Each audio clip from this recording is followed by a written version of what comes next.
नमस्कार, स्वागत है आपका जोहार झारखंड के इस बुलेटिन में। आपके साथ मैं हूं सोनाली सिंह। बुलेटिन की शुरुआत करते हैं। रांची में बीते शनिवार को हुए डबल मर्डर मामले में घायल मां का मार्मिक बयान सामने आया है।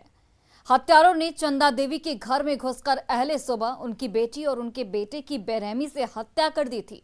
इस हमले में सबसे पहले चंदा देवी पर ही जानलेवा हमला हुआ था, लेकिन किस्मत से उनकी जान बच गई। अब होश में आने के बाद उन्होंने अपनी आप बीती बताई है, सुनिए।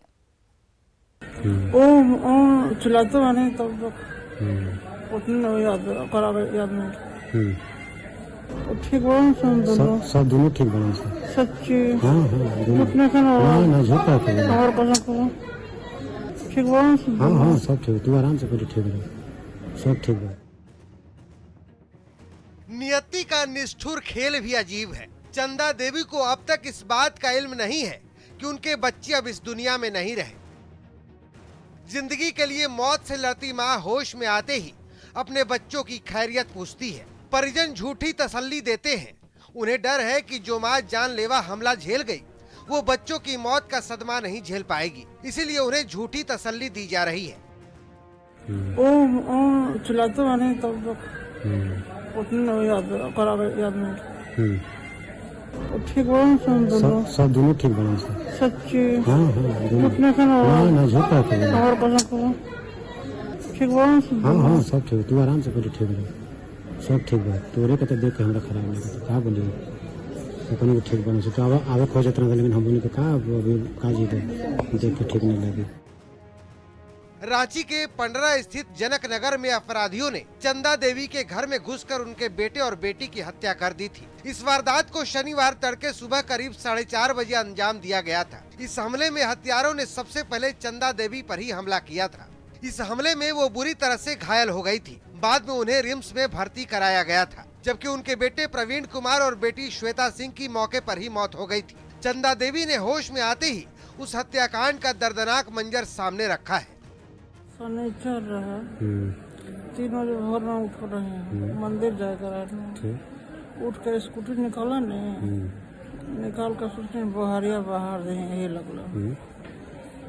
बाहर के जैसे ही अंदर जाता है तो से 3 गो हाजिर घुस गए। सब छोड़ो झाड़ लग रहा था तो तेरा पीछे से घुस गए सब।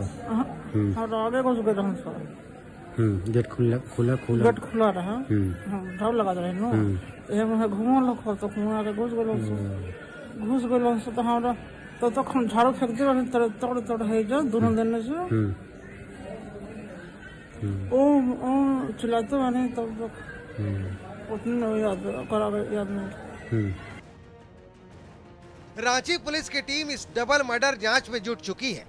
आरोपी पुलिस की गिरफ्त में है। इस दर्दनाक हत्याकांड के तार प्रेम प्रसंग से भी जुड़ रहे हैं, लेकिन पुलिस अन्य बिंदुओं पर भी तफ्तीश कर रही है। चंदा देवी उस वारदात की चश्मदीद है। होश में आने के बाद उन्होंने इस घटना का मार्मिक मंजर सामने रखा है। संभव है कि जल्द ही पुलिस उनके बयान को आधार बनाकर इस डबल मर्डर की असल वजह का खुलासा करे। लेकिन सोचिए, एक माँ को जब ये पता चलेगा कि उनकी कोख उजड़ चुकी है, तब उनका हृदय ये आघात कैसे सहेगा। न्यूज़ 18 के लिए रांची से रूपाली त्रिपाठी के साथ ओम प्रकाश की रिपोर्ट। केंद्र की अग्निपथ योजना पर प्रदर्शन के बीच कांग्रेस नेता और पूर्व केंद्रीय मंत्री सुबोध कांत सहाय ने प्रधानमंत्री नरेंद्र मोदी को लेकर एक विवादित बयान दिया है। दिल्ली के जंतर मंतर पर कांग्रेस पार्टी के सत्याग्रह के दौरान कांग्रेस नेता ने पीएम मोदी की तुलना हिटलर से कर दी और इसी दौरान उनके बोल मर्यादा की सारी सीमा लांघ गए। इस विवादित बयान के बाद सियासी हलकों में वार पलटवार का आक्रामक सिलसिला शुरू हो चुका है।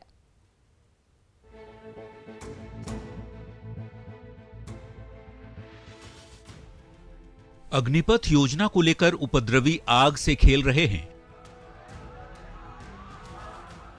तो विपक्ष ने अब अपनी जुबान से ही आग उगलना शुरू कर दिया है। विरोधी नेता उपद्रवी नहीं हैं जो सड़क पर उतरकर कानून हाथ में ले लें। उनके बोल में ही शब्दों की वो चिंगारी होती है जिसमें राजनीति की शुचिता और मर्यादा तक झुलस जाती है। दिल्ली के जंतर मंतर पर अग्निपथ स्कीम के विरोध में कांग्रेस का सत्याग्रह चल रहा है। इसी सत्याग्रह में कांग्रेस नेता और पूर्व केंद्रीय मंत्री सुबोध कांत सहाय ने देश के सर्वमान्य नेता और प्रधानमंत्री नरेंद्र मोदी के खिलाफ अपनी जुबान से आग उगल दी उनके बोल इस कदर बिगड़े कि उन्होंने देश के प्रधानमंत्री को हिटलर के समकक्ष खड़ा ही नहीं किया, बल्कि आवेग में आकर मर्यादाओं की सारी सीमा लांघ डाली।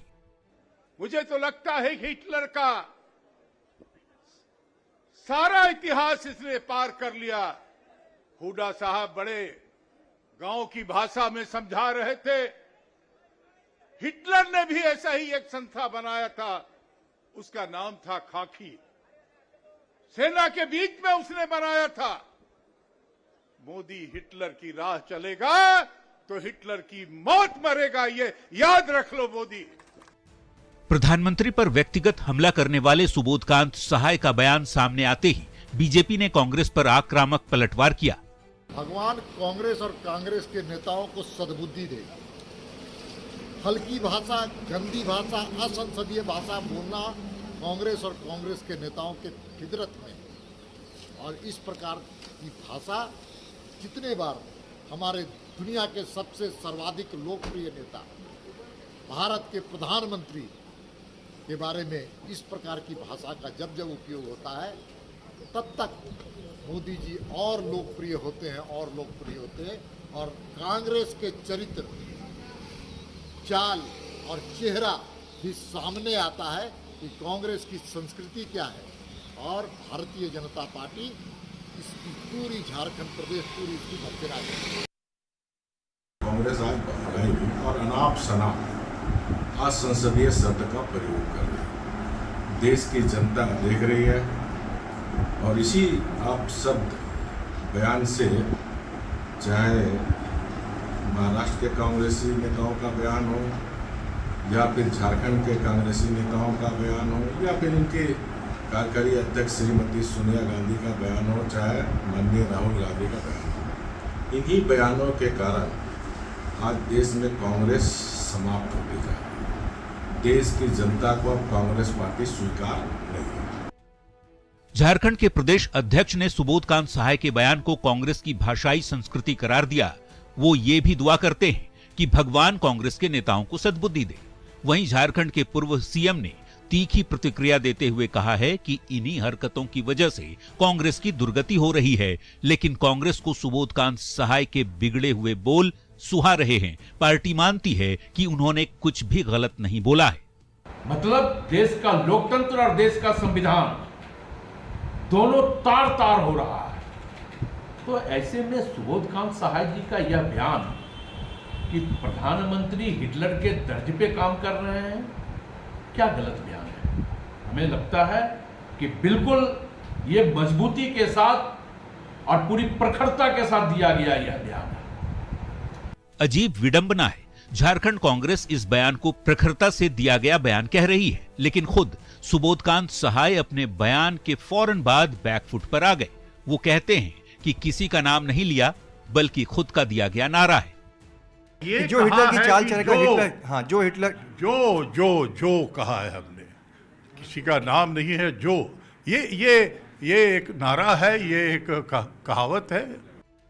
अग्निपथ स्कीम विपक्ष के लिए एक मुद्दा है और इस मुद्दे को गरमाने के लिए विरोधी भाषाई मर्यादा को भी ताक पर रखने को तैयार हैं। पर विपक्ष को यह नहीं भूलना चाहिए कि देश के चुने हुए प्रधानमंत्री के प्रति भाषा की अपनी एक सीमा होती है। उस सीमा को लांघकर क्षणिक लोकप्रियता तो मिल सकती है, पर जनमानस में स्वीकार्यता नहीं मिल सकती। न्यूज 18 के लिए दिल्ली से अमितेश कुमार के साथ रांची से रूपाली त्रिपाठी और निरंजन कुमार की रिपोर्ट। और इस वक्त की बड़ी खबर बिहार से सामने आ रही है, जहां पर 20 जिलों में इंटरनेट सेवा चालू होगी। रात 12 बजे से इंटरनेट सेवा शुरू होगी। शांतिपूर्ण माहौल को देखने के बाद ये बड़ा फैसला लिया गया है। हंगामे के बाद इंटरनेट सेवा बंद हुई थी, तो ये बड़ी और अच्छी खबर बिहार से, जहां पर 20 जिलों में इंटरनेट सेवा रात के 12 बजे के बाद चालू हो जाएगी। हिंसा को देखते हुए ये फैसला लिया गया था कि इंटरनेट सेवा को बंद किया जाए, लेकिन अब शांतिपूर्ण माहौल है और इसे देखते हुए एक बार फिर से ये फैसला लिया गया कि 12 बजे के बाद इंटरनेट सेवा बहाल कर दी जाएगी। और अब बात उस रिजल्ट की जिसका झारखंड के 5000 छात्र इंतजार कर रहे हैं। झारखंड में 10वीं बोर्ड और 12वीं साइंस के परीक्षार्थियों का रिजल्ट के इंतजार अब खत्म होने वाला है। कल 10वीं और 12वीं साइंस का रिजल्ट जारी होने वाला था। शिक्षा मंत्री जगन्नाथ महतो इसका रिजल्ट जारी करेंगे। मैट्रिक और इंटर साइंस के परीक्षार्थी जैक की वेबसाइट पर यानी कि www.jackresults.com पर रिजल्ट देख सकते हैं। दरअसल 24 मार्च से 20 अप्रैल 2022 तक 10वीं बोर्ड की परीक्षा आयोजित की गई थी। वहीं इंटर की परीक्षा 24 मार्च से 25 मार्च 2022 के बीच हुई थी। राज्य में मैट्रिक की परीक्षा में 4 लाख के करीब और इंटर साइंस में करीब 1.25 लाख परीक्षार्थी परीक्षा में शामिल हुए थे। और झारखंड में कोरोना संक्रमण के बढ़ते मामले को लेकर सरकार अलर्ट है। कोरोना को लेकर सरकार ने नई गाइडलाइंस जारी की है। संक्रमण को रोकने के लिए जारी किए गए इस नए दिशा निर्देश में क्या कुछ है वो भी आपको बता दें। इसमें बंद जगहों, वर्क प्लेस और सार्वजनिक परिवहन में यात्रा के दौरान मास्क पहनना अनिवार्य किया गया है। वहीं सार्वजनिक स्थानों पर थूकने पर भी प्रतिबंधित लगाया गया है। दरअसल झारखंड में बीते 50 दिनों में पहली बार संक्रमितों की संख्या 100 के पार पहुंची है। कोविड के सबसे ज्यादा 63 एक्टिव केस रांची में और इसे लेकर यह बड़ा फैसला सरकार की ओर से लिया गया है। न्यूज 18 की खबर पर मोहर लगी है। झारखंड के 4 विश्वविद्यालयों में नए कुलपति की नियुक्ति की गई है। वहीं 2 प्रो वीसी भी नियुक्त किए गए हैं। राजभवन ने इसे लेकर अधिसूचना जारी की है। अजीत कुमार सिन्हा को रांची विश्वविद्यालय का वाइस चांसलर नियुक्त किया गया। डॉक्टर अंजुला गुप्ता को जमशेदपुर महिला यूनिवर्सिटी का वाइस चांसलर बनाया गया है। तपन कुमार शांडिल्य को डॉक्टर श्यामा प्रसाद मुखर्जी विश्वविद्यालय का वाइस चांसलर बनाया गया है।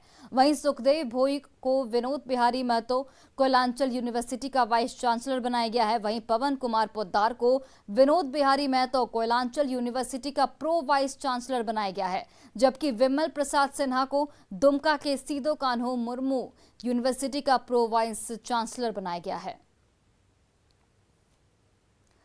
जामताड़ा से कांग्रेस विधायक इरफान अंसारी ने एआईएमआईएम प्रमुख असदुद्दीन ओवैसी पर जमकर हमला बोला है। इरफान अंसारी ने असदुद्दीन ओवैसी को बीजेपी की बी टीम बताया है। उन्होंने कहा कि ओवैसी बीजेपी की दी हुई स्क्रिप्ट को पढ़ते हैं।